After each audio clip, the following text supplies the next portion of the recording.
Okay guys, so let's talk about 22-year-old Emmanuel, who was said to have suddenly gone missing and was eventually found dead in a farmland. This whole incident happened in Mapong in the Ashanti region of Ghana. Emmanuel was said to be a second-year virtual arts student who was studying at Mapong Technical College. He was popularly known as Atom the Moral Spirit. This boy is a very vibrant young boy who had led his school team in different dance. It was even said at a certain period he went viral early this year because of the vibrant dance skills he had. It was said he led a particular dance group known as Jama dance. He led them in a particular dance which made him go very viral on social media. He was seen leading the group. This was a very vibrant boy, very active. Seeing from the video, you will know this boy is full of life. All of a sudden, it was said he went missing. The life of this sweet, vibrant young boy took a different turn after he was declared missing on the 16th of June 2025. Even his friends at school started sharing his videos and pictures, declaring him a missing person. About 3 weeks after he was declared missing, it was said his decomposing body was found in a bush at a place called Jache Pramso in Bosomtwe district, Ashanti region of Ghana. It was said his family members immediately buried his body. Because of the heartbreak, there is a way you will feel pain. You wouldn't even want the person to continue going through pain. The manner at which Emmanuel was discovered, the family felt that was enough pain for him. It was said one of his hands were tied beside his thigh, while his face was buried deep down into the soil. There was no form of cut in his body. However, it is said that the police are still conducting investigation to see if they can get any clue because no one has been arrested. However, his friends are suspecting a friend of his. According to them, they suspect his friend having a hand in what happened to him. But then again, they can't call anybody. They've not called out anybody. It is just a mere suspicion. I also in a way feel probably his friend has something to do with it. His friends may have something to do with it, given the fact that the young boy was said to have recently become popular. Imagine all of a sudden among your peer groups you become very popular and famous. Jealousy will come into the picture. A lot of people will start hating you for no reason. I feel his friends may actually have a hand in what happened, or probably they set him up. However, what is your take on the story? What is your opinion on the story? Kindly drop it under the comment section while we're still waiting for the police to conclude their investigation. Hi guys, let's quickly talk about the mysterious fire incident that claimed the life of a family of 5 in Kenya on Tuesday the 15th of July 2025. 45-year-old Ali Mawari and 4 children were said to have been killed in a fire in a place called Bulapesa in Isiolo County of Kenya. Not so much is said to have been known about the story because almost everyone involved is dead and there is no one here to say, okay, this is what happened, this is who attacked us. However, sources are claiming they have a suspect. The whole incident was said to have started on the 9th of Tuesday the 15th of July 2025 when Alima's house was set on fire. Both she and the 4 children inside were said to have been burnt to death, and 3 out of the children were said to be Alima's kids, while one of them was their cousin. Sadly, before people arrived to the scene, Alima's house was said to have been burnt down to the ground. All 4 of the children were dead, including Halima. It was at this point some persons started claiming Halima had previously complained about a threat to her life days before the incident happened.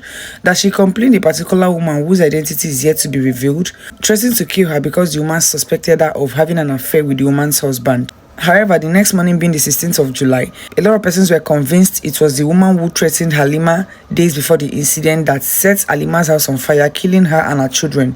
So out of anger, they stormed her house. It was said they set her on fire, killing her, and some sources said they even went as far as burning down her own house and were even looking for her children to equally kill. But unfortunately for them, unfortunately for the children were not around. They were in fact in school. And that was the only reason it was even said they were even left alive, or should I say their life was spared. At the time of recording this video, there is no updates if anyone has been arrested, if the police suspect any other person, or there is a clue, or there is any other suspect they are currently looking for. No news, but it was said Halima and her children are dead. The only woman they suspected who threatened Halima days before the incident, it was said she is also dead. However, I feel this is a sad incident because it may even appear that the woman they burnt had no hand in what happened. Yes, people threaten people out of anger, people have issues, but it may be that this woman was truly innocent and she wasn't even given a chance to explain herself. And this is one of the reasons why we need to be very careful the kind of words we say to people. I am going to kill you. I am going to make sure you die. I am going to make sure you don't see tomorrow. These words are very powerful. As a result of what she may have said to Halima, immediately Halima died. People started suspecting her and this led to her death. So we need to really be very careful. We really need to be very careful the kind of things we say to people out of anger, the kind of words that come out of our mouths. And also, I feel jungle justice is becoming too much. Probably they should have investigated this matter. They should have probably involved the police to investigate this matter thoroughly. It may be that this woman was truly innocent. I'm grateful her children were spared at least. Imagine burning down the children, innocent children. Yes, even if the woman committed the act, the children she killed actually did nothing to her. It may be that she didn't even know the children were around, or she intentionally wanted to kill Halima and her children. But killing her own children as a form of revenge, I feel we should have human sympathy. The children had no hand in what happened. The children were not the cause of the whole incident, so I feel it would have been too much to actually kill the children of the woman in order to revenge. Killing her is fair enough. Killing her is revenge enough. So I'm glad that they were spared. However, what is your opinion on the story? What do you think about the story? Kindly drop your opinion under the comment section. If you have any useful information about the story, please kindly drop it under the comment section. While we wait for the state police to conduct their investigation thoroughly and probably come out with a useful information to the public, because right now, people seem to be dragging the government. Some persons claim they are quiet for political reasons. They are not doing anything because it said the woman had previously reported a threat to her life and nothing was done. So now that the incident has happened, they are blaming the government, saying they are not doing anything for political reasons. However, I think the governor has come out to speak that they are in fact doing everything possible to make sure they look for the culprits and give justice to the woman. He's also apologizing to the general public and claiming the government had nothing to do with it. It's no political reason, so he's begging the general public to stop pointing fingers at his government. However, what is your take on the story? Drop it under the comment section, and if you are yet to subscribe to this channel, please do so, share the video, and have a great day. Love or terrible life mistake? Let's quickly talk about the case of Armando, who was said to have lost his life after he went to visit a girl. The whole incident happened in Cameroon. Armando was said to be a fresh graduate who was believed to have been romantically involved with a girl whose identity wasn't mentioned. Things were going on between them. A few of Armando's friends even know about the girl he was going out with. Somewhere mid-July 2025, Armando and 4 of his friends decided to have a guys hangout. Probably one of these hangouts you go out, at the end of the day, everybody will go back to their house, be it 1 a.m., 2 a.m. The party was going well. While everybody was having fun, Armando was busy thinking of how he was going to go back to his house, given the fact that his street was not safe, or probably his area was not safe.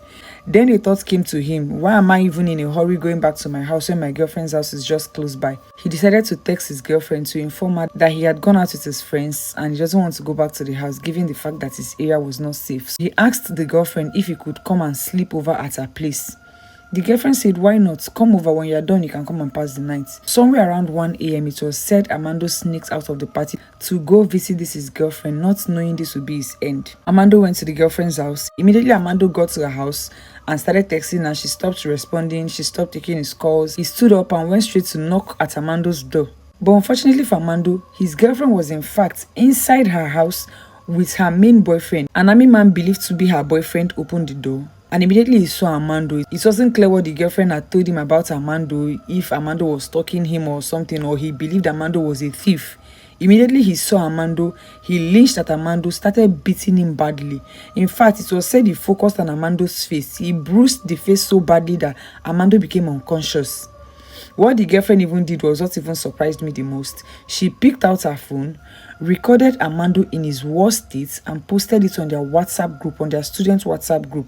Could it be that the army boyfriend found out she was double dating, and in order for her to cover her tracks, she probably told him Armando was stalking him, and the only way for her to prove she was actually telling the truth was recording Armando to show the boyfriend that I don't care about him, so she had to record him and post him on the group. However, it was said after the soldier beat him up, they left him there unconscious and went back inside to continue doing whatever they were doing. However, it was said he was taken to Bambili Hospital where he was pronounced dead.